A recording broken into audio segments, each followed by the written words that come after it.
Hey everyone. Hey everyone, it's CJ.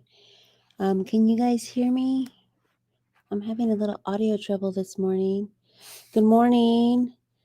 Thank you everyone for coming on this early. Annie Ruck made a live. Woot, I made a live. I've been saying I haven't heard woots in ages. Soul sister. Woot woot. How are y'all this morning? I see y'all trekking in. She said, hell yeah. All right. Good morning, Laura. Thank you so much. My beautiful mod is here. It's early. Annie Rex says, I'm bringing it back. Well, good morning, y'all. It's another episode of Objection Celebrity Court Chatter. And today's episode, we got this thumbnail going. We didn't start the fire. And by we, I mean Blake and Gavin. Basically saying, even though, debatable because Blake might have started it, but today's episode is about these two fanning the flames and just causing more destruction. The Ashley Brianna Eve always says the PR. She talks about the PR. Follow her if you don't follow her already, but yeah, it's like when you're already in a hole, like give somebody the shovel and don't keep digging deeper. And these two are setting mini fires everywhere they go. And so we're going to get into the battle between Gavin Newsom and Spencer Pratt. Like, this man lost his home in the fires. He's pointing out things that were not done with verifiable proof.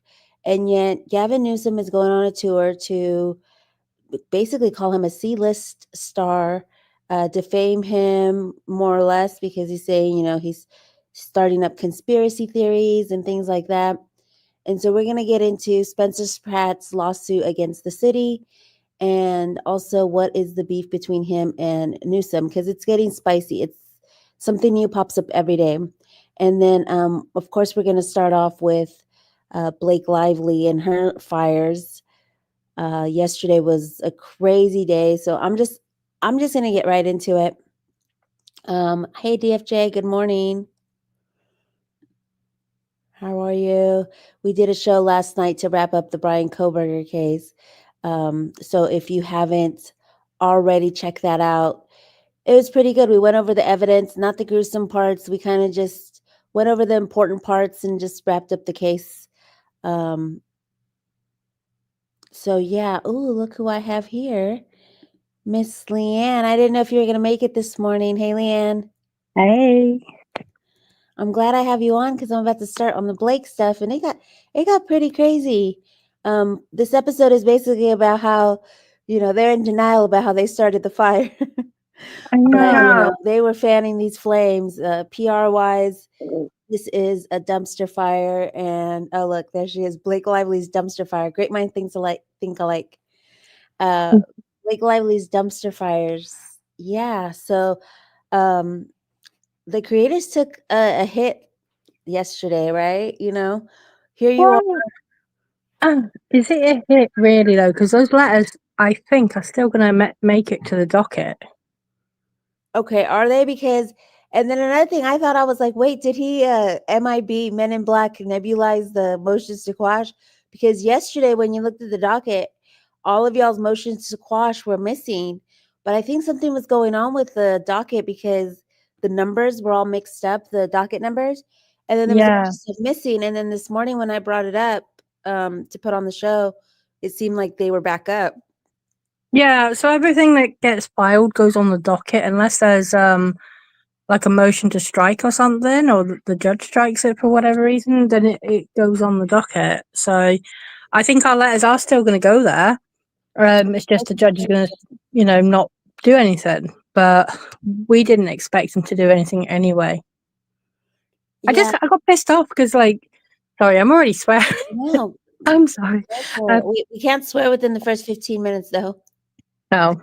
That's what I was told. It's all right.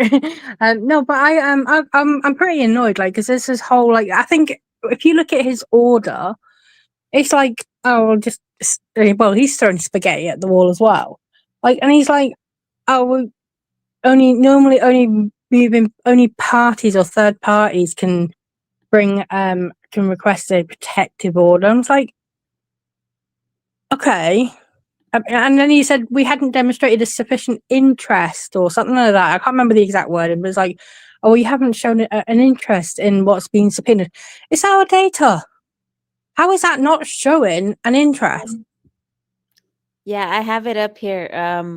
I had put this one up as the first slide because no one is reporting on this, right? Like, it's so crazy how even as the judge, all these filings and everything, this is Fandom Wire. So these are Yeah. kind of just smaller publications, but no one, Variety reported on it one time.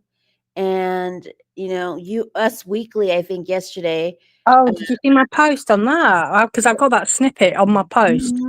Yeah. I was like, I posted a meme or a GIF of Khloe Kardashian going liar, and Malika No. trying to take her back. That one. Yeah, I mean, Yeah. God, that is so bad. Like, they have completely just the only quote they put in there was that entire mischaracterization. And they literally worded it. They didn't even use Ezra Hudson's exact words. They kind of rejigged the words to say, well, we don't need anything because we met with these people and we got information. So we're all good for now. Like, Mhm. And what? I mean, Us Weekly is kind of one of those smaller publications too. But the thing is, it's like, why is NSM not reporting on any of this? They report on the craziest stuff, and yet this is super important in the legal battle that's going on. Yes, it's a side quest, but it's just like, to me, it's the craziest thing that it's not being reported at all. Not even No. like that the subpoenas were taken back, like nothing. It's just cricket. So This should be important because this was it wasn't just an attack on, and it was an attack. It basically tried to hold to ransom the First Amendment for American citizens, but that wasn't even the extent of it. Then she tried to invade the privacy laws of the international citizens. I mean, for what? To shut us up? Honestly, that's all it was. And I said in my letter, um, I think I used the words that we are being used as a PR tool. We absolutely are. This is all about, I'm going to quickly subpoena you, scare you, and then I'm going to pull it out and go, oh, it's all okay. But don't worry, we got what we needed. And look, we got another win on the docket because the judge denied it as we requested. yep. That's how it's been spun. And Anita called it from when we were doing our stream too. Just, this is PR. This is PR. Like, y'all, it's PR. She did. And it's PR. I mean, here's the section of that you were talking about. She didn't highlight it. This is from DFJ, but it's the line right above the pink. It says movements have not shown any personal letters in whether Google or X produced documents regarding. And so it's like, any personal interest. I filed a whole motion to quash. I mean, not me personally, but I'm saying, like, as a creator, you're like, what you mean no You personal were with me by my side throughout all of No, it this. was me too. No, but I'm just saying, like, what do you mean? And I even put this into ChatGPT, and because I was like, explain this to me. How do they not have any personal interest? Because I thought maybe it was like in the legal words, like I didn't understand it or something. And then even ChatGPT was like, so let me get this straight. They were asked by Google to file a motion to quash, and then later the judge says they have no personal interest Yeah. to do anything. Exactly. That's exactly what happened. And yeah, okay, we knew that the subpoena, technically, we were third parties, if you know what I mean. Like, we were third party non-parties because Blake Lively has served a subpoena. The subpoena has not come to us. It has gone to entities that hold our data. In my case, it was X. In other people's, it was TikTok or Google. And then she has said to those people, give me the data you hold on these individuals. So that's how she's kind of circumvented it all. And that's how we have been kind of, she's made it incredibly hard, because technically the judge is right. Like, it's not our subpoena directly. If it was, then we'd have a different argument on our case. We'd be able to intervene directly. But, to sit and go, well, you've got no stand in here is just absolutely absurd, because that she hasn't subpoenaed Google or X for their own data, that she has done it for hours. And if anyone should be able to intervene, it should be people like me. Yeah, and Yeah. I remember you called yourself Van Zan 2.0 because of the Yeah. typo, but also because of the way that it's kind of like a loophole. And a lot of people, I feel like the theory now might have legs where they're saying that they might have never thought that Google and all them were going to contact you guys. They might have No. thought that they were just going to, subpoena Google, get y'all stuff, and this wasn't going to, blow up into what it blew up into. And Exactly. But even still, though, and credit to Google and X, I think TikTok didn't actually notify anyone, but that's a whole nother story, because I think they're like based in China, so that might be something to do with why. But Google and X did actually notify people. I didn't get notified because of the typo, but they did notify people, and that in itself sounds great. Okay, right, so they've done their job. What happened after then was ridiculous. Like, no one could get a straight answer out of Google whether it was fake or not for about for several days. There's a lot of uncertainty there. And then with me, like, I messaged X, the premium service I pay for, by the way, and said, like, I think you may have received a subpoena for me. Can you confirm this? What you're doing about it? What should I do about it? By the way, there may have been a typo, so can you tell me, what's going have you corrected the mistake? That kind of thing. And the response I got was, have you tried turning your computer on and off and clearing your cache and cookies? And that's why I feel like this is a bigger story. And it's like, I mean, where are the journalists? You know what I mean? Like, Well, I messaged Josh Boswell from Daily Mail this morning. It's like, look, this narrative that's been put out is, media's starting to run with it, is clearly false. And the judge has kind of shut us down now from, being able to get on record. Even the fact that she's lied about, she's had meet and confers, but she has not had meet and confers with the 5 people that letter was talking about. So it's like, that is so misleading, not just to me or to Lauren and Ashley and Ken's and Cassidy. That is misleading to the court. And it's like, even that in itself, like trying to just say to the judge, look, you're being played here. and that was But my theory, that when they were like, let's meet and confer, that it was just for show, just to tell the judge, oh, we met and conferred, not because they actually wanted to meet, yeah, but she because didn't they never say. answered anything and they No, never she didn't. actually met and conferred. They just, No, and she's stating it as fact that we did, and we've all produced emails now with our letters, and Lauren did it with her motion actually, that prove that actually no meet and compare happened. I had to cancel mine due to a medical emergency, and everyone else, they just couldn't get it scheduled, or they had to cancel for various reasons. I know with Ken, she really didn't trust that they wouldn't have got her IP address, and they absolutely would have, by the way, because in the invite I get, it tells you the host. It tells me what their location, their coordinates. oh, wow. Yeah, the Yep. Zoom stuff, you can definitely get some information. I believe if you have a business account, you can even get like what kind of device they're on and stuff like that. So, speaking of Ken's, I brought up this video because literally it's just setting fire to people's lives and affecting people's lives. So, I'm gonna play this little snippet real quick of Ken's. I kind of cropped it a little bit. Um, well, she's Blake is holding somebody on a leash, but yeah, she was I know what really you're on about. honest.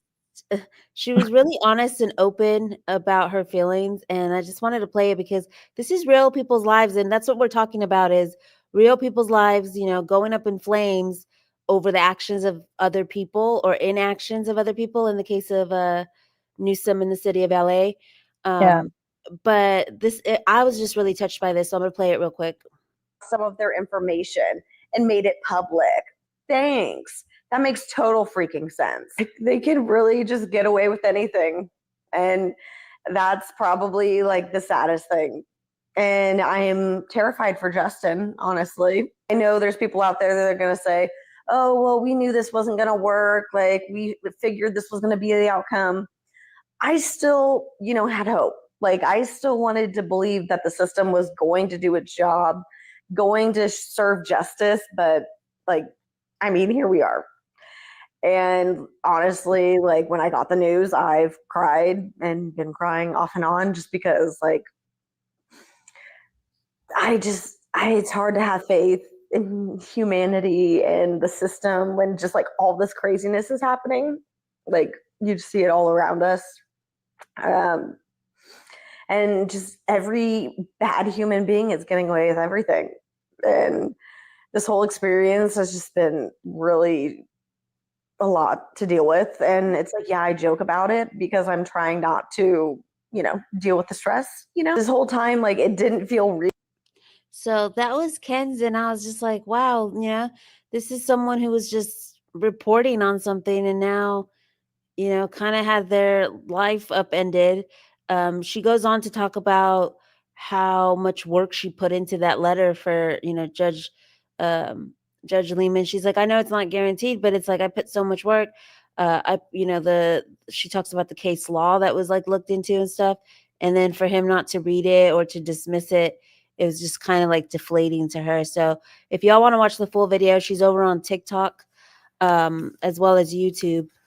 And Y'all the can best thing people can do, seriously, for all of us, is if Judge Liman's not going to read it himself, is everyone else go and read the motions, and when the letters hit, read the letters and share them.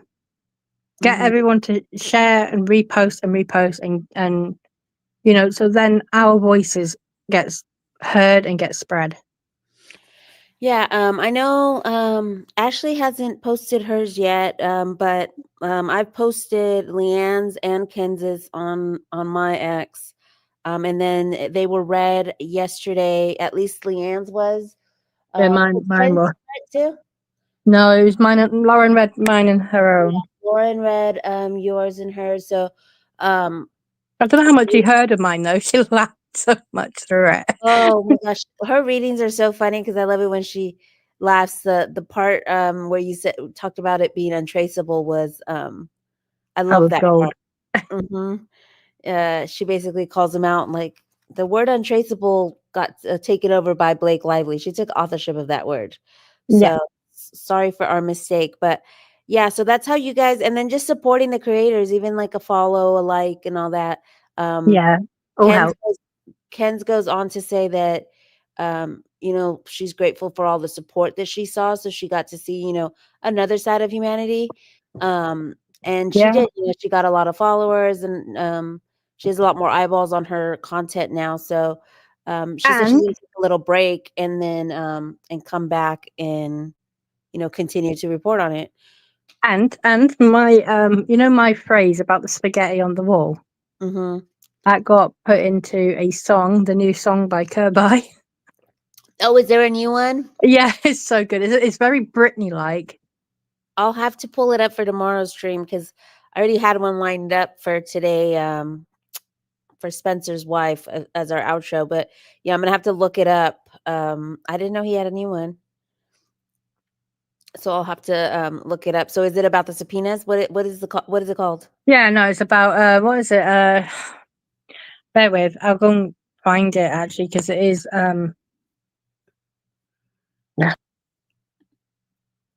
And I'll transition into the next slide, which is yours truly, Miss Leanne Newton. If y'all don't follow her on X, it's at Kiara Jade 2001, not 200, as some people might have put in a Twitter X subpoena. We're gonna move into, we're talking about fires and what kind of fires Blake Lively has, fueled the flames of. Go ahead. Oh, sorry, I was just going to say it's called Motion to Control. Motion to Control. Ooh. So basically, it's the whole subpoena gate fiasco with Liman, I assume. Yeah. It's all about it's largely about the content creator subpoenas, our attempts to kind of fight back and just Judge Liman being Judge Liman, and no, I'm going to give her what she wants. I don't like saying that. I've really maintained a line of professional courtesy towards this judge and some of the lawyers as well. You know, I've said openly, oh, I don't like the tactics here, and you shouldn't need it if you've got a really, you know, if you believe in your case. But I haven't gone so far as to say, yeah, there's something fishy going on here, you know, something, I smell a rat. I haven't gone that far, but I'm starting to. I am, because I don't know how he can. She filed them on Saturday, those letters, to say, oh, deny these. And Monday, honestly, it must, looking at the time, it must have been when the first thing he did as soon as he opened his eyes was to deny them. Like, And that letter was ready to go. He's never been quick with stuff, and that's what I was like, wait, he usually takes a couple days, and Yeah, no, he didn't. quick with it. And we had to write a response as well. So if that was her response, like her response was due to me and Ashley, and I think Ken's on the 1st of August, which is Friday.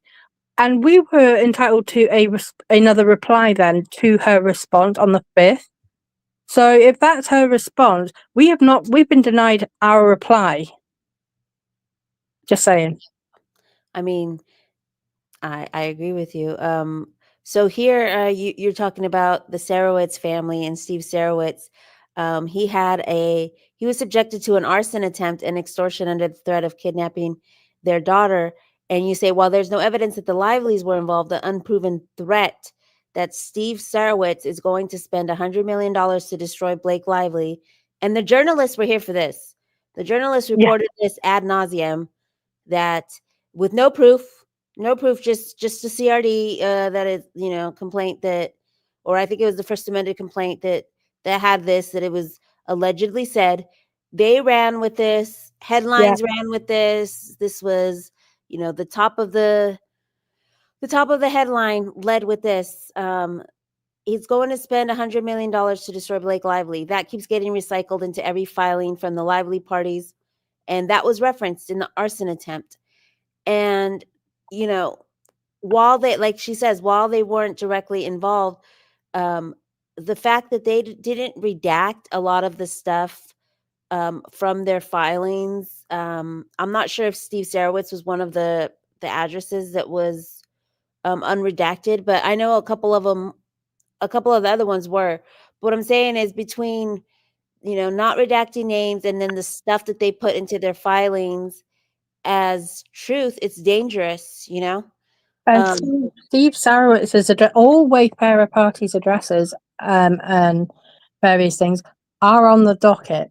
You have to dig for them, I grant you. But if you like, you know, someone like me who goes through everything on the docket because that's what I do, and you know, that's what my whole role is. Like, I comment on legal filings. You can find them. Mm-hmm. You can, and Perez, because he had his request for redactions denied too, and he actually said, that's my next slide. Oh, I'll shut up then. That's okay. Go ahead. No, I was going to say, he makes the point, and it's the point that we all made too. Is the judge in his letter cites one of the women, the most recent alternative service women, who her personal stuff is still on the docket in full view. There's a redacted version that was added later, but they have not removed the, you know, the filing that has her personal details fully viewable. Exactly. I'm gonna pull that one up. Right. Let me get through this one really, really quick. It says Forbes buried the lead here. Eduardo Aragon, with the list of felonies including arson. He's charged with the list of felonies including arson, death threats, and attempted extortion. And so he was due in court Tuesday. Where could he have gotten the info used in this threatening message? If you guys are prepared to spend $100 million to ruin the lives of Miss Lively, we're sure you can spare a few for your daughter. And this is kind of, you know, she's asking Forbes, because Forbes is the one who had the headline in January 2025. They came and, you know, they put it into their article that this was, you know, they do, I think, says alleges, but still it's, you know, it's going out, you know, Forbes is a big publication, so it's going out to a bunch of people. So she points that out. And, you know, also the docket with, like you said, Perez Hilton, he basically went, you know, he went wild on Judge Liman. If y'all go check out his video, he did not parse any words. And he basically said, like Leanne said, what is her name? Cynthia Barnes?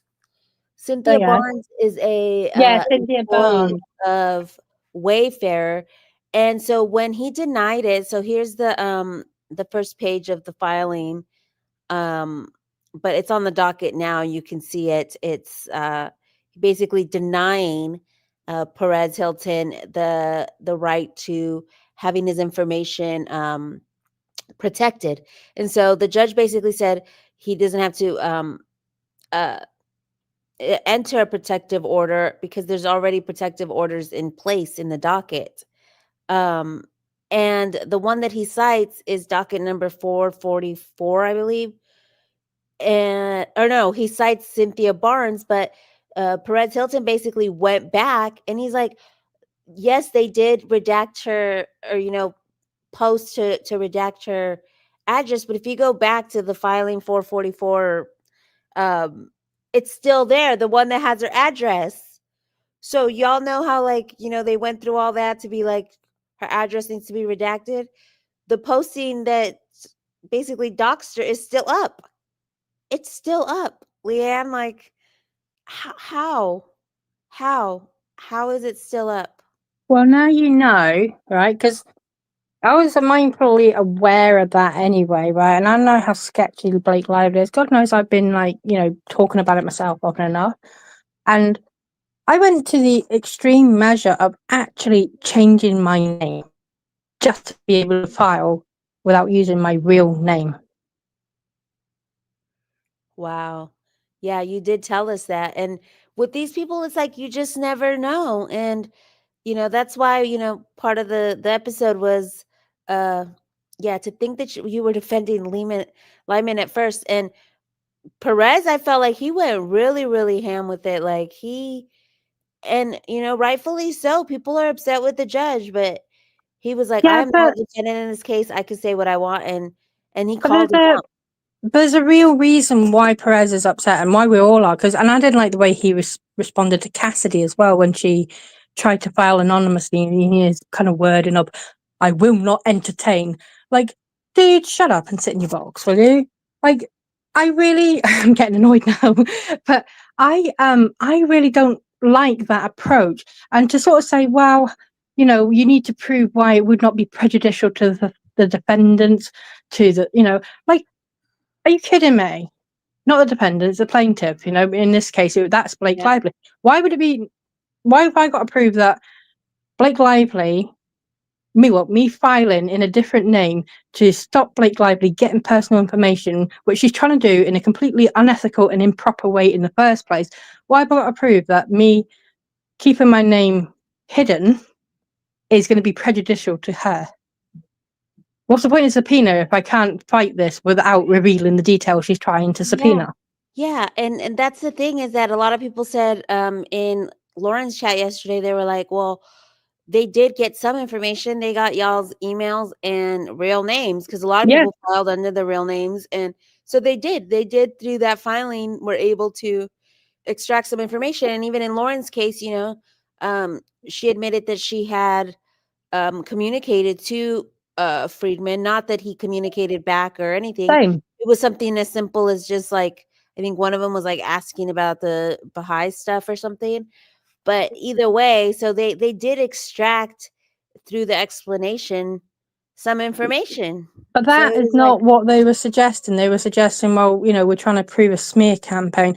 I did the same thing. I put in my email, because there's no point in me saying, oh no, I've never spoken to Wayfarers Council, because I've openly said that, because I've got nothing to hide. Why have I got nothing to hide? Because I'm not part of a smear campaign. And I have openly said in my videos from the very start, including from the metadata video, long before I was a content creator, I have openly said, yeah, I've sent an email, I've sent this to Brian Friedman, or I've sent that to Brian Friedman. So I'm not going to sit here and pretend that I haven't said that, because that gives her something then to catch me out and go, well, hold on a minute, she's being dishonest. I openly and freely admitted it. And the reason I openly and freely admit it is because I've done nothing wrong. Contacting a lawyer who is representing a particular council from using the email, which is one, openly on the docket, and two, openly on their website, to say, oh, I think you should know about this. I don't know, it may or may not mean something to you. That's nothing wrong. And that is not the smear campaign that she is suggesting. So I don't even know why that information is going to be relevant. But yeah. I mean, well, I don't know. I feel like she got people to. I mean, well, yeah, it was already public, so it wasn't like as if Yeah, that was new information. You had already been saying like, I exactly. And if emailed she's 3. watching our accounts, which it looks like she is, to been getting our usernames, then she already know that. She didn't need a subpoena for it. Yeah, and for the people who were using their actual real names, she actually, already like Ashley Brianna Eve, she knew the name already. Yeah. So, and Lauren. some people were smart enough to, um, get their like addresses or what was it, Cassidy? They got her manager. Yeah, well, I mean, there was an easy way around that actually, because you didn't need to put your address. If you look at my filings, my address is not on them. But also, when you file these things, you've got to file with the court. So you email the court your filing, and you give all the reference numbers and say, "Oh, please accept my motion to quash." Blah blah blah.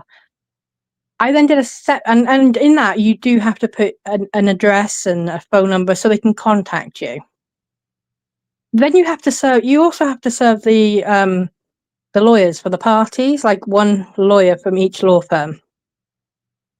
I did that as a separate email without the address and phone number. Oh, that's smart. And yeah, so they never got that information, and they can't go to the court and say give it to me either. So that's how I got around that. I know Ashley got a like a PO box address and a burner phone. I changed my name. Cassidy promoted someone to be a manager, so we got creative. Yeah, to circumvent that. Judge Snooping says, is Cynthia Barnes the one they were waiting outside her home to issue a subpoena and talking to her neighbors? Yeah. And I Yeah. get that it's like, part of service, but one thing that really bothered me about the Cynthia stuff is that the person trying to serve her was like walking around her back gate and looking over her back gate into her blinds. Oh, they do. And They I was really like, do that's that. a little much. Like, that's almost like stalkery.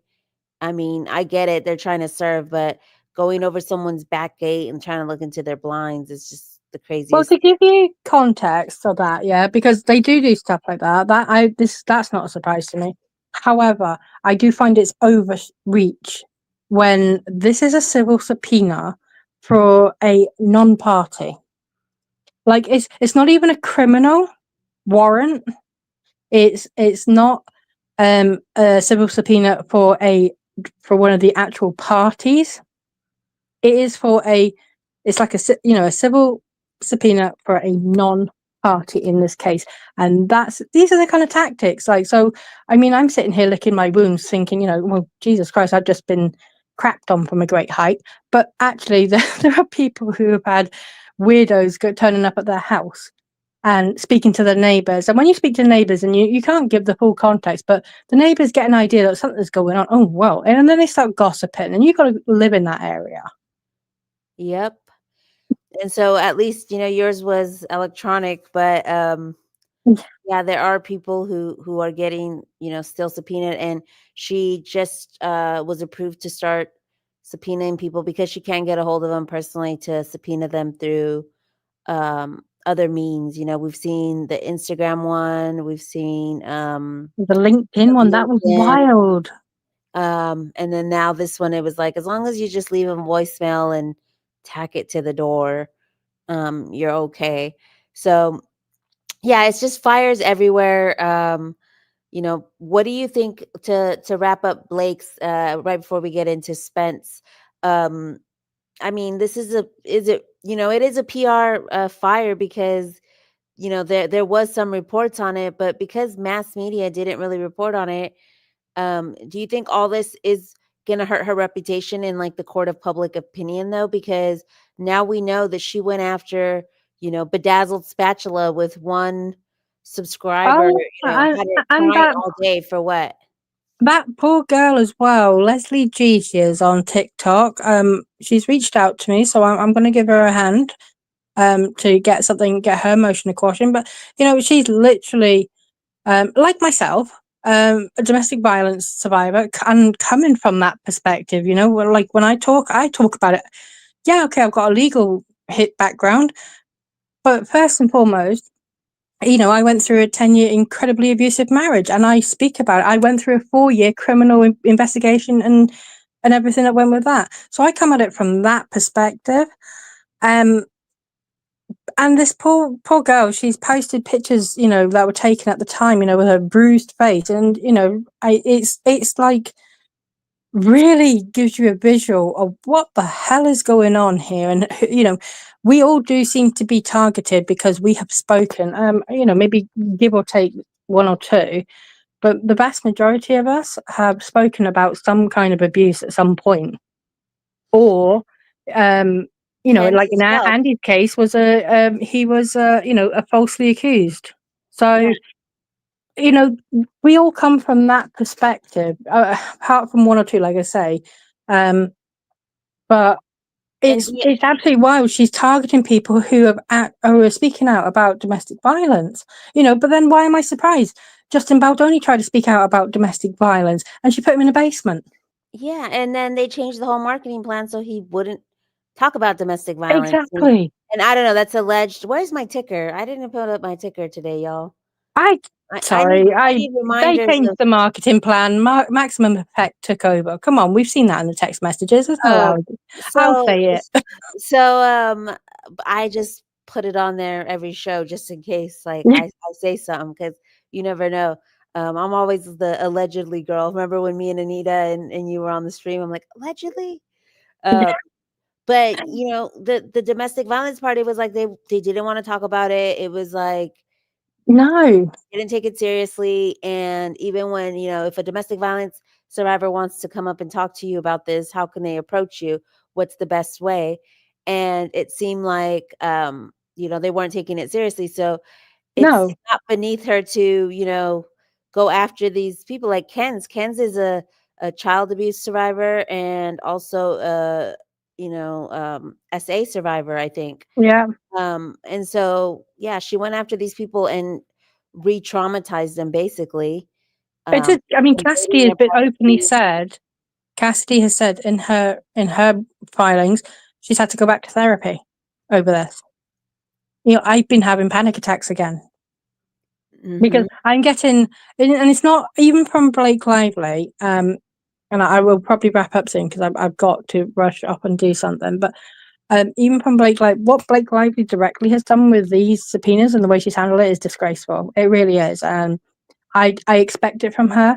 But then there's all the backlash that people don't really see from the pro Lively stands, and all the dragging and the name calling and the just and Ashley pointed it out in her video yesterday too. She was like, the pro Lively people are really aggressive. They don't let you like they're just on you. Like they wake up in the morning like, I'm gonna go after Baldoni people, whereas Baldoni people are mostly trying to, like Lauren, give a voice to survivors or like positive things, trying to be a wayfarer, do good out in the world. And these people are just going after they only support women who say what they want them to say. If my message is different, it doesn't matter that I am also someone who's been through domestic violence and SA and everything, and been through so much horrific stuff over an extended period of time. I am still not the right person, so I get dragged. I've had people trying to find my ex-husband, the guy who, like I say, 4-year-long police investigation, and people are actively trying to find him. Why would you do that? Like, how dangerous is that? And it goes back to the stuff with like steroids and stuff. Like, how many people have been dragged through the fire for Blake Lively and what did you call it in French? Her amour. Amour propre. So that is propre. Yeah, what that means is because I thought I was going to say her ego, basically, and I thought if I say that, that's going to be seen as inflammatory. It might get this stricken from the docket. So I found a cute word for it. Yep. So I know you have to wrap up here. I'm gonna transition into Spencer Pratt, but we're gonna keep an eye on this, and of course, every morning on the show we're, still reporting on the Blake Lively saga and seeing what's going. So hopefully those letters hit the docket today, and Yeah. the way that you guys can help is, spread the story and Yeah, share it. reach out to media. Ask them, why is the story not being reported? Send them, the information. There's been other articles written by Daily Mail. Daily Mail has been really good about reporting on it.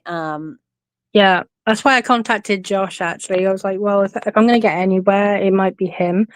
But I mean, I think we'll be happy if the letters just sit on the docket. So then there's an official record of us saying, no, that's not true. If nothing else, even if the judge does nothing with it, It's your it would, voices being heard.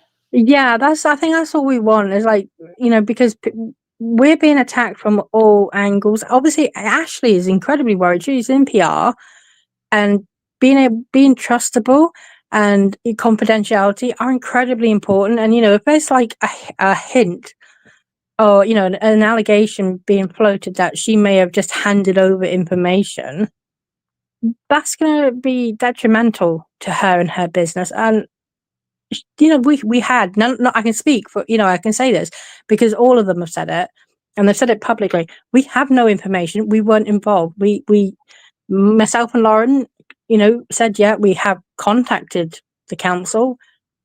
It wasn't prompted, it wasn't paid for, and it wasn't even responded to. So that is not a smear campaign. Yeah, Just, no, you know, it's literally, yeah, one-sided. but They never replied. And another thing about the smear campaign is they're saying this started, way back in May and then August, they've said as well. But yeah, y'all didn't even start making content until, January after the lawsuit. So exactly. the And timeline I they're on. know. Sorry. So someone said my small group of friends doesn't seem to care, and it's crazy. And see, that's where the bigger story I feel comes into play, because it's Leanne today, but it could be, Oh, your it could small be group of anyone. friends tomorrow. And Yep. it really told a story about how Google and X handle these things when your data is being asked for by another party. I mean, this is a civil celebrity case, y'all. And they try to subpoena Google. X didn't even tell him until after past the deadline date. And Um, TikTok never said a word. And yeah, can I just and TikTok like never said a word. So it is a bigger story. They should care, because it's it could be can I them just with come them. back Yeah. in very quickly because I don't want to take up your time. But I will say, right, although I didn't get a response from Brian Friedman, I mean, there is one point, and this is way back, when I emailed him on the 27th of January and said, look, I think I found this metadata, right? It seems to point to the 31st of August. I'm not sure if it's going to mean anything, and you're clearly going to have it verified because I'm not an expert in these things. Yeah, and you ended up in the docket, right? I mean, Well, he didn't mention our names, and I never got a response, but he clearly used that because it went into the timeline. It says on the 27th, we were made aware of this metadata. And that is my email. My email timestamp matches the date on the timeline. And so, and he did, he did a kind of a public, thank God for the content creators, the sleuths and all that. And so we were kind of acknowledged. I get that. But like I say, even with that find, which literally prompted a whole new amended complaint and that Exhibit A timeline, I still didn't get a thanks very much for that. Nothing. I didn't expect it, but I didn't get it. And one thing I will say is in my letter, which I'm hoping is going to hit the docket, the misuse of the subpoenas here, just in this case alone, I point to in 3 different ways. One is we've obviously got the 3 TMZ subpoenas, right, to Andy, Candice, and Perez. And not one of them actually received notice, and it was all leaked to TMZ. They got their notice of these subpoenas from TMZ. And then you got Banzan, and all of the stuff that come out with that. So that's another, like that, the content, the gains from that subpoena ended up in the New York Times. And now there's all of this with us, and, these mass, really unfounded subpoenas, which are, and now the story is, well, the content creators who filed motions to quash, of which there was only 5 of us out of the 60, we all sat there got into a room with them and handed over a bunch of information, and it's just bullshit. Yeah. Sorry. That they met and conferred. Yeah, that's the thing. It's like there was no meet and confer, and simple questions weren't even answered. That's the craziest part to me. It also is a bigger story about the legal system and how it works. These lawyers they can file stuff and then refuse to respond, and then you're just in the dark. Yeah. So But I will thread that up. I will put in the email chain, the sum total of the correspondence I have with Manat, right?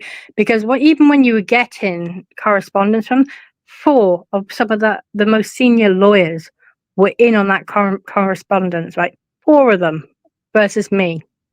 Now, I can tell you from my experience working in law, that is like a power move. That's an attempt at intimidation, because you should not need all of that. If they want to forward on stuff to each other, fine. They do that behind the scenes. What they do not do is to CC in 4 of these really high ranked lawyers, partners. Because, especially when the other person is pro se. Yep. That's wrong. Yep. And that's what Perez Hilton was upset about too. He was like, some of these people were pro se, like there had to be some kind of information exchange, like that's part of your job, is to when they have questions to answer them. Yeah, and then lawyers made it sound like they gave him something exactly DFJ. Total BS PR stunt. Yep, It was, exactly. And it's gonna lead me, Leanne, I don't know if you have to leave us here, but it's leading me into the way that Blake Lively during the Los Angeles fires, she had not posted anything, and then the moment that these fires happened, her first post after accusing Justin Baldoni was, oh, she doesn't live in California as far as I know. She lives in New York. And she was like, this is the relief for the fires and things like that. When at the exact same time she was sitting there serving she tried to people serve subpoenas on them while they were evacuating, while they were evacuating with a small child, and I believe that was Jamie Heath. And Brian Friedman lost his house and his law firm, and she wouldn't agree to an extension. So at the same time, you're like, oh, well, help the fire victims. Here's resources. She was there, Serving them people during the fires, and not granting extensions due to the fact that they had been in a fire. So if you're talking about PR, that was strictly for PR, not because she cared to give people the resources. So we're going to transition. Go ahead. I was just going to sort of say, she's a selfish, self-absorbed, really nasty piece of work, and so is that rat-faced husband of hers. I mean, I have never got to that level before. Coming from our very own Leanne, and these are fires. I always say it's like a little Tasmanian devil, like just causing destruction, and then being like, oh wait, what did I do? Like, that's exactly. And that's exactly what Ryan Reynolds did with that astronomer ad too. It was like, this was a real situation of real people who had gotten hurt over it. Coldplay, I don't even know how that guy's gonna sue him, because they didn't do nothing. All they did was like see 2 people loved up and put the camera on him. Like, what? Did he do that for an advert for Gwyneth Paltrow, who is the ex-wife of Chris Martin as well, the lead singer of Coldplay? Make a joke of, this, like, to joke of something that was pretty serious. Like, yes, people talked about it and laughed about the fact that, they got caught having an affair or whatever, but then a serious company like Astronomer, instead of like the CEO coming out and being like, we apologize or whatever, they went and did this, and it's like they just have no regard for like other people. They just don't. No.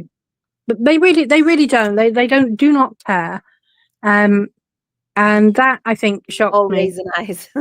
Oh, raisin eyes. But I do have to transition into Spencer because we kind of took up the whole show with Blake, but that's what she does. It's like we there was a lot to go through. I want to get into the Spencer Pratt stuff because it is super juicy, and I kind of want to get into that. I don't know if you're going to stick around, Leanne, or do you Is have to? Well, I'm probably going to go. Is that Spencer Pratt, the British guy? No, Spencer No. Pratt is a reality star. Oh, See him here. He used to be on the hills, and his home got burned down in the Palisades.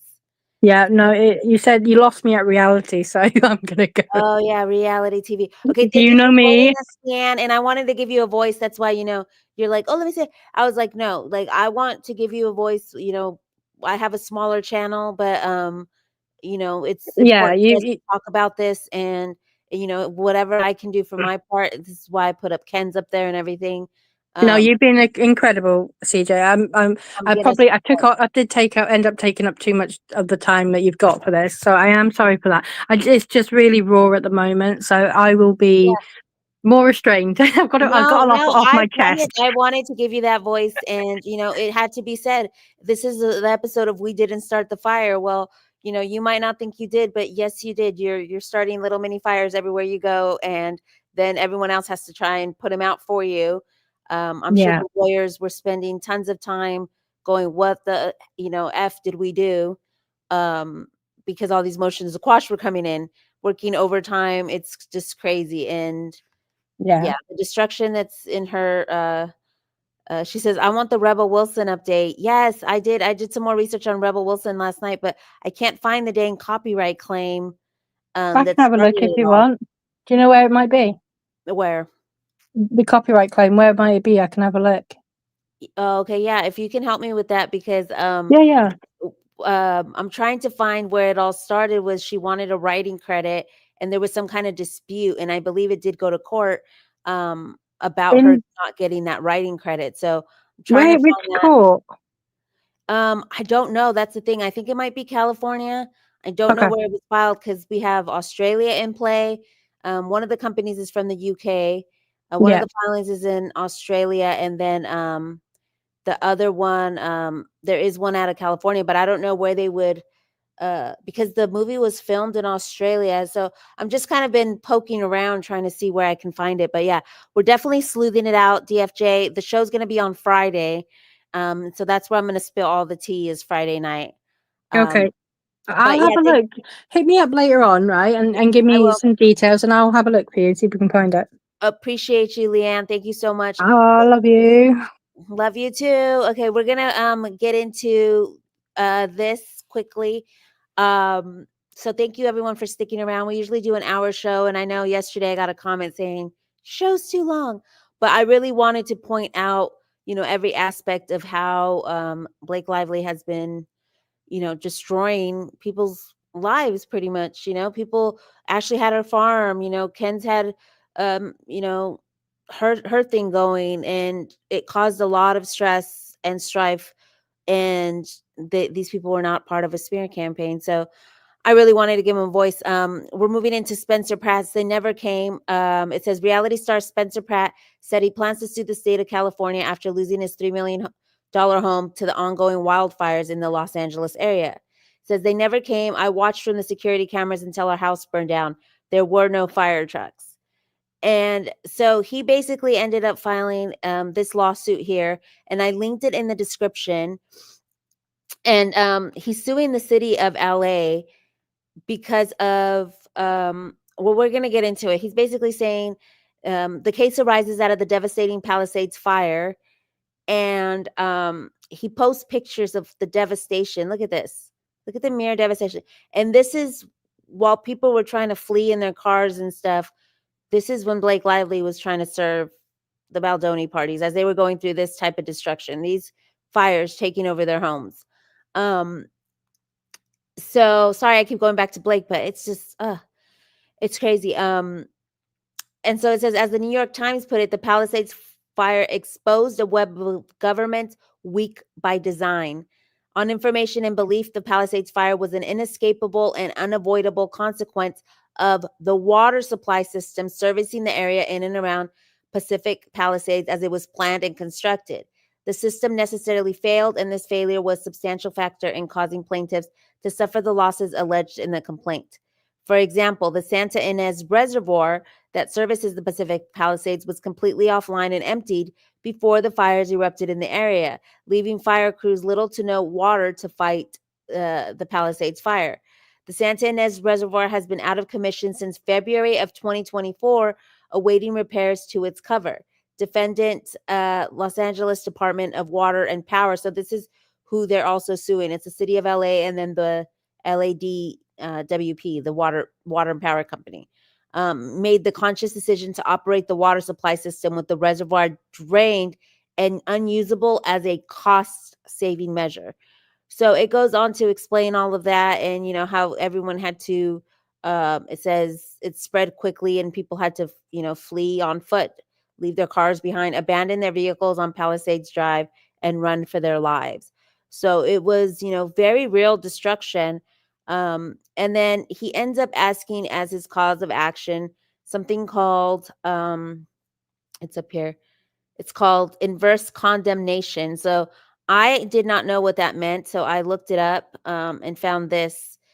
What is inverse condemnation? It's a legal doctrine that stems from the taking clause in Article 1, Section 19 of the California Constitution. This law gives property owners the ability to file legal claims in pursuit of financial compensation for damage done um, against any electrical or utility company, which that's what he's doing, regardless of whether the entity was negligent.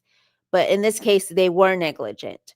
Um, and then it says, under state law, inverse condemnation claims for wildfires can be brought against the public utility companies, support agencies, the state or local government, which he's going after, and investor-owned utilities. This means a utility or electric company in California could be held strictly liable for causing a wildfire. Inverse condemnation is such an important law in California because of the long history of public utility companies being responsible for major wildfires. And this is mostly because of like the power lines and stuff like that. This was more a water issue as well. I do know that there's other lawsuits coming out of the other fire that was the Eaton fire that was next to the Palisades. And that one was caused, I believe, due to power lines. It says some of the deadliest and most destructive wildfires have been linked to faulty utility company equipment. And so that's the Eaton fire. But for the Palisades, it was just that empty reservoir. And you see here, it says, so basically he tried to call this out, Spencer Pratt did. And it says Newsom's press office was trying to say that I'm factually inaccurate about him pre-deploying assets to the Palisades. Like I didn't stand there that morning. And so he's like, here I am standing with all of Newsom's pre-deployment assets. Oh, wait, there were none. I'm standing alone next to the empty reservoir. So while Spencer Pratt was being loud about this, he filed this lawsuit back in, January and stuff. And at some point, Gavin Newsom, who's the governor of California, is basically calling him a liar. And we'll see in this video here where he calls him out about the investigation. Good morning, Joy. How are you? We're running a little over, but yeah, we're getting into it. So yeah, so here you see, I'm going to play this for y'all. It says, it's been 7 months, Newsom. Where is the independent investigation into LADWP and Karen Bass?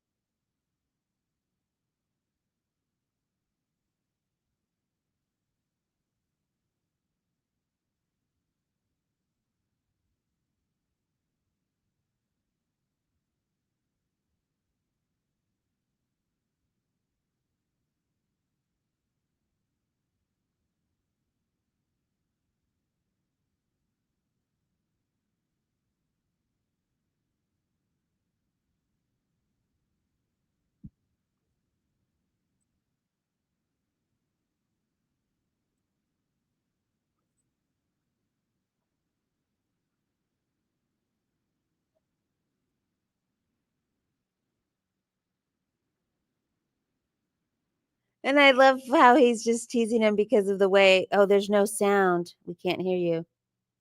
You guys can't hear me either? Or just the video?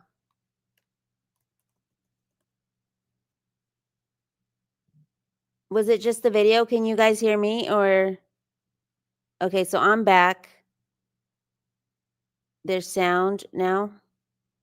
Okay, was it when I was playing the video? How long was there no sound for? Oh, it was silent for the last 2 minutes. That's weird. Yeah, I don't know. Oh, probably the video. Okay, well, basically, we didn't see a video. Let's see. Yeah, I don't know why I'm having sound difficulties. Can you guys hear the video now?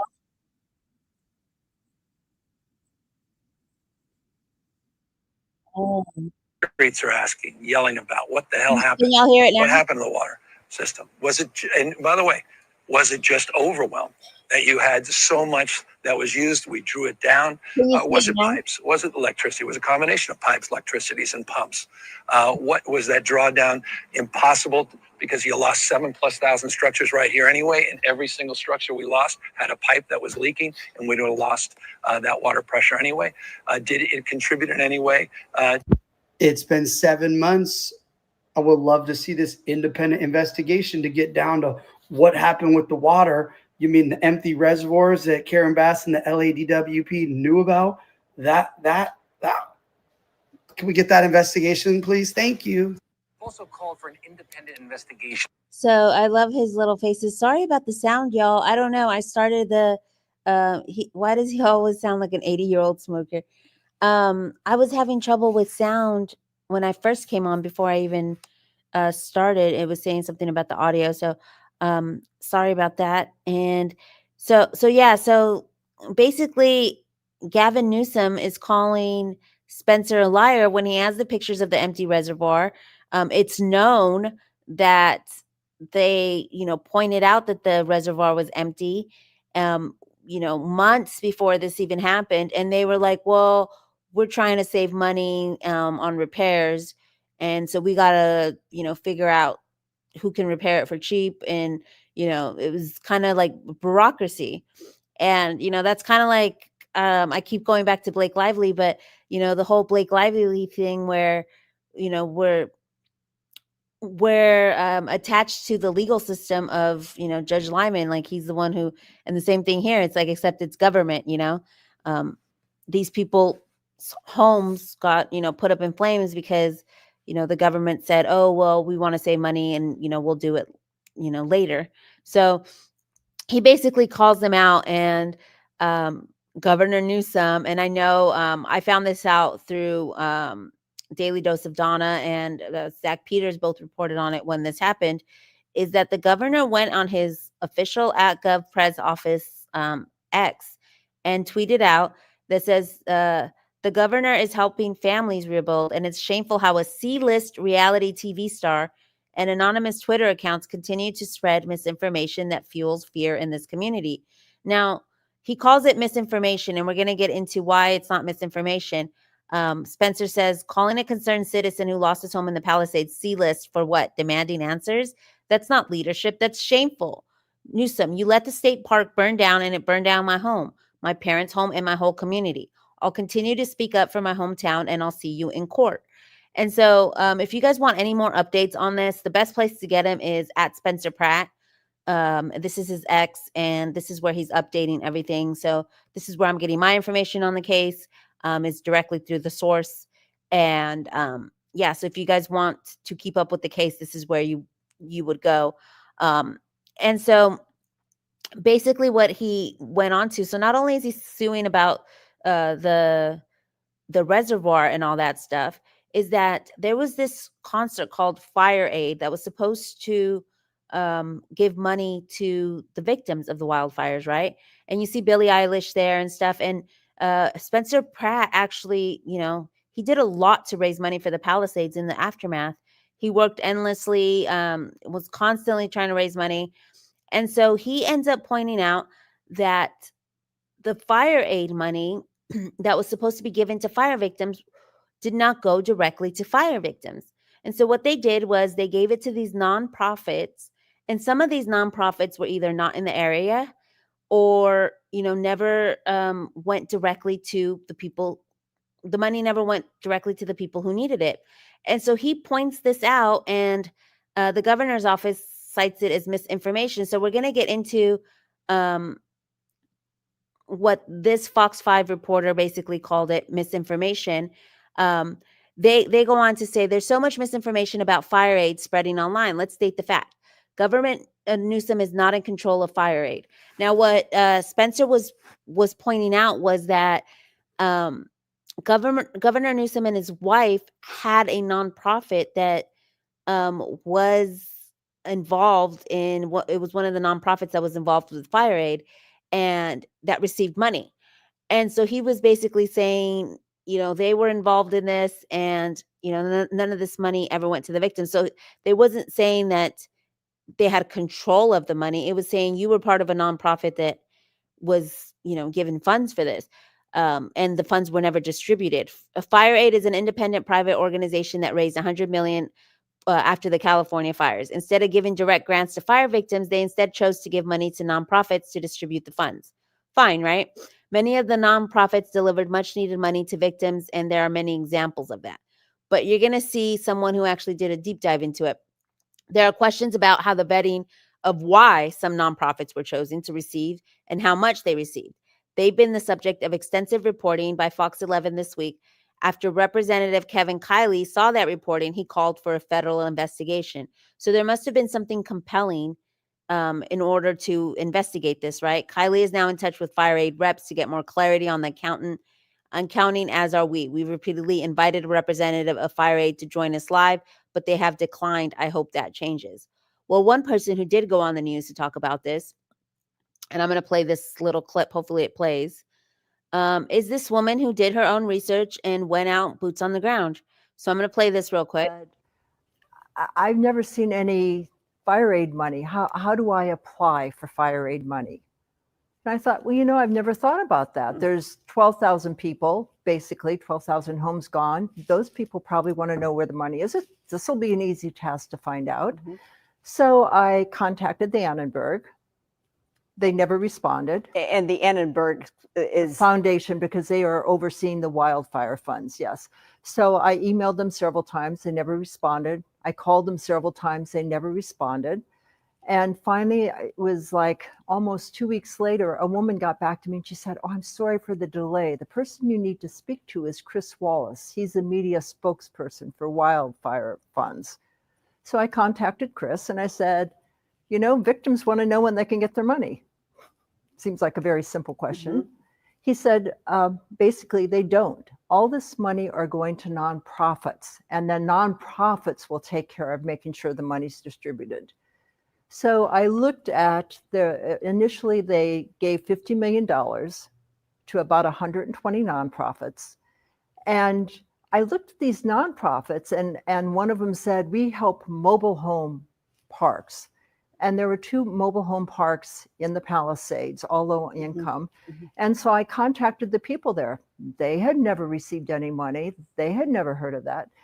When you go through, I would urge everyone to just go to the nonprofits that are listed. If you want a good laugh, I mean, one of the nonprofits cleans preschool bathrooms. Well, after the fire, who knows? Maybe there is a preschool bathroom that needs cleaning. Yeah. In other words, a lot of these nonprofits are ancillary, if you will. That's a nice way of saying it. And you urge people, our viewers, they can go on the Fireaid website. And yes, in terms of if you're Fireaid, you can say, we have listed all the nonprofits. So they've given out $75 million so far. And you can see for yourself each nonprofit that has received money. The vetting process, though, that's an interesting angle to this story as well, because there's still another round of funding that will be given out. If you're a nonprofit, you would just have to fill out a simple, very simple questionnaire. 6 questions. Uh-huh. So what do you make of the vetting process? I think they're not helping the victims at all. Let's just say, and the other thing you should know, if you go on there, they don't say how much each individual nonprofit gets. So there are 2 nonprofits that are for the homeless people in the or not the Palisades, Los Angeles in general, that they're getting money from LASA. So why are these nonprofits also getting money from Fireaid? I don't know. They're homeless nonprofits. Of course, we're all homeless now, but and to be clear, we have reached out to actually the Attorney General Rob Bonta to see if this is on his radar, because this is a whole lot of money, and you are well connected in your community, and you don't know anybody who has received Fireaid money. That's correct. So what is your advice if you're a victim and there are... So she goes on to give advice there, but you guys, I put up a couple comments up there, and you know, someone said it's a cash grab and stuff. So Spencer Pratt, who lost his home, is, you know, he's suing already the city of LA and the water company for these mistakes with the reservoir that could have saved homes and all this stuff, right? But then he discovers this Fireaid stuff, and Gavin Newsom was on one of the nonprofit websites, and then after he reports on it, I'm gonna play this clip real quick. This happens. And his wife called up the Fireaid scam, $100 million money laundering. They said, delete it off the website because Spencer posted a screen recording of us on TikTok. So go delete it. They can't know that we took fire victim money for our little made up nonprofit. Go check it out yourself. This person's right. They removed it from the website since yesterday. Oh. So then it was removed from the website. So that's why I was like, DFJ, do you on Rob Bonta? Is that the Attorney General? So yeah, so I already put that one up. But yeah, so the tea, like when I was, you know, working on this case the last couple days, I was like, the tea is hot because it just keeps getting crazier and crazier. It's like, okay, already the reservoir stuff was pretty crazy because you know, it was pretty much negligence. And then this comes up, the Fireaid.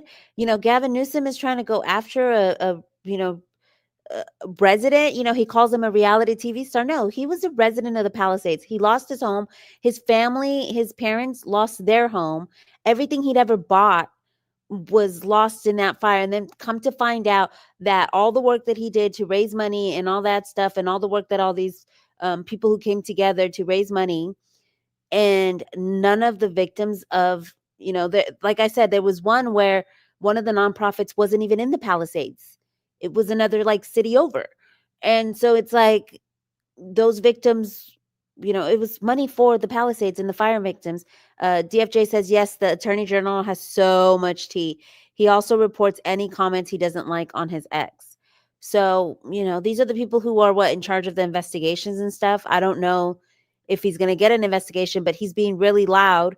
And so that's why I'm amplifying the story. Like I said, I initially heard it on Zach Peters and Daily Dose of Donna. And I was like, oh, wait, this is juicy. Like, what is the beef really about? So I started to deep dive into the docs and everything. And so, yeah, you know, that's the tea. That's where we're at so far. That was 5 days ago that was posted. And let me see if he's posted anything. No, he hasn't posted anything recently, but yeah, he's being loud about it. If you guys wanted to go and support him and Heidi have a show, a podcast called The Fame Game that just came out, and it's going to be about the insights into their family life and the journey of rebuilding their home and the Palisades. And so you can hear more of their story there. And we are going to end the show today with something positive. Yeah, if you guys want to look more into that's, you know, that's the fire. Gavin Newsom says, well, I didn't start the fire. Well, you also didn't help by, you know, making things a lot worse, and possibly, you know, there's something going on with the funding to get to the victim. So it's just like with Lively, they must have more pull on their reporting. Oh, okay. I had to stop reporting on him because I didn't want my account to get nuked. Well, hopefully, you know, this video stays up. We're reporting on, I know DFJ and I also did the Damore Hadley our nation, Jay-Z stuff too, that is pretty dangerous. It gets dangerous when you're reporting on stuff that's, the truth and that people want to hide. They should have had the water. They take it all from the eastern sea areas where I used to live. It's a huge issue there. Yeah. And now they want to pass a bill where they want to build more stuff. And Gavin Newsom is saying, well, if you can't build because of the risk of fire, then we wouldn't build anywhere, or something like that. Something really tone deaf. And what they're saying is like, look, people had to leave their cars and flee on foot because it's such a small area. Like, we can't fit more people in here. And so it goes into, if you guys want to do a deep dive into the research, it goes into the fact that, the economy of the rebuilding and, the houses being grazed and stuff. And Gavin Newsom has called these people conspiracy theorists. And so have other people had said these are just conspiracy theories, misinformation. But I want y'all to do your own research, just like that woman did. She went out, boots on the ground. She called up these nonprofits. She spoke to people. To me, I vetted it. It seemed legit. It did not seem like a conspiracy theory. DFJ says, yeah, they have to stop building. So I appreciate everybody for stopping by. Sorry that we went over a little bit. I just felt that, Leanne's voice had to be heard, and we had to spend some time on, the fire that's burning with Subpoena Gate and continues to burn. We'll see, what other destruction comes in the way of Blake Lively as we move through this case. We're going to keep an eye on this, Gavin Newsom versus Spencer Pratt in his case. And we're going to end with Heidi, Spencer's wife's song. And I love this remix because it's Pitbull. And I love what he says in the beginning. God closes a door and opens a window. So I wanted to dedicate this to all the content creators who worked really hard. Don't get down about this. I know it wasn't, you guys wanted your voices heard. We're going to try and amplify them, even if it's through, small creators like me. And, hopefully something positive comes out of all this craziness that they had to endure. And so we always go out with the song. So we're going to go out with this. I appreciate you guys once again. Tomorrow's show is going to be on Brad and Angelina. We might have Colonel Kurtz on to chat with us, and Leanne back, of course. We're going to get into the whole wine vineyard controversy, as well as see what happens today with Blake Lively. The morning is still young. We don't know what the docket has in store for us. So thank you guys. Have a great day. And always a pleasure hanging out with y'all.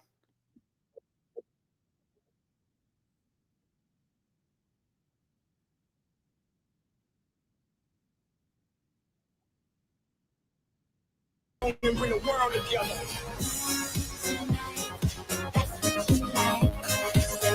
Sorry, I didn't put it up on the stage again. Sorry about that. Okay, so here we go. We're going to go one more time. Here we go.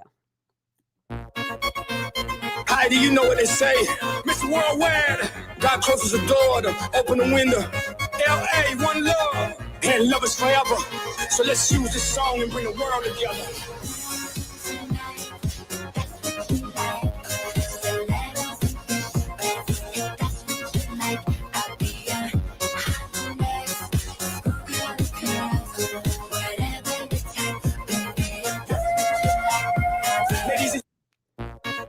All right, y'all. Take care.